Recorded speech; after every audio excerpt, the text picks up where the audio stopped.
Baik, kami akan bertanya kepada paslon nomor urut 1 terkait dengan pelayanan masyarakat. Bagaimana kita harus mampu memberikan pelayanan terbaik kepada masyarakat, termasuk yaitu menghindari kemacetan.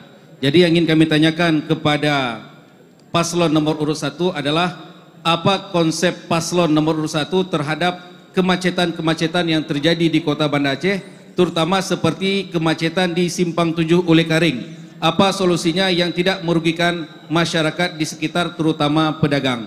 Demikian. Baik, sudah cukup Pak? Masih ada waktu? Cukup? Baik, terima kasih.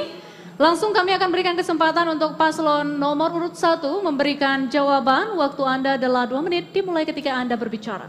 Baik, terima kasih. Yang pertama kami akan melakukan koordinasi dengan pihak kepolisian bagaimana mengatur tertib lalu lintas.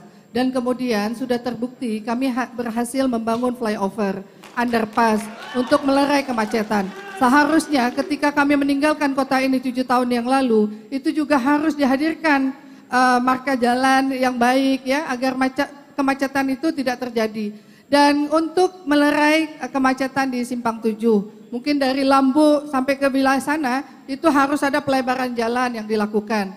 Dan insya Allah mudah-mudahan kalau kami nanti menjadi wali kota Banda Aceh, kita akan membuat perencanaan yang baik, kita akan melakukan koordinasi yang baik, kita akan membuat bagaimana cara agar kemacetan itu, melerai kemacetan itu bisa kita lakukan di kota Banda Aceh ini. Artinya perencanaan itu sudah kami lakukan dan insya Allah mudah-mudahan kita paham betul pertambahan penduduk di Banda Aceh di waktu siang dan bagaimana di malam hari, maka penambahan jalan Banda Aceh Tori Route, flyover itu harus bertambah ke depan untuk kota Banda Aceh. Cukup, terima kasih. Baik, terima kasih paslon nomor urut 1 dan kita kembalikan lagi kepada paslon nomor urut 2 untuk bisa menanggapi. Waktu Anda 1 menit dimulai ketika Anda bicara. Silakan. Baik, terima kasih.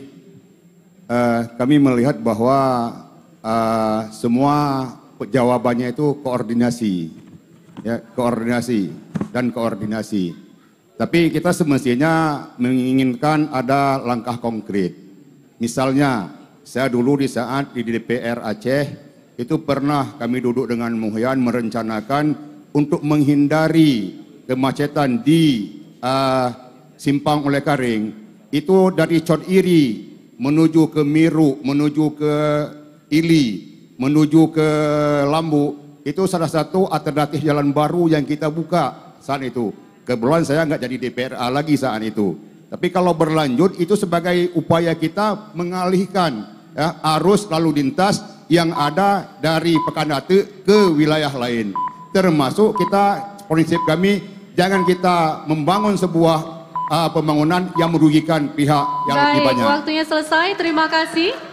Selanjutnya kami akan kembali memberikan kesempatan untuk paslon nomor urut 1 memberikan tanggapan. Waktu Anda adalah 1 menit dimulai ketika Anda berbicara. Baik, saya pikir paslon nomor 2 ini hanya bisa bertanya tapi tidak memberikan solusi. Jadi artinya sementara kami dulu mampu memberikan solusi kepada masyarakat. Jadi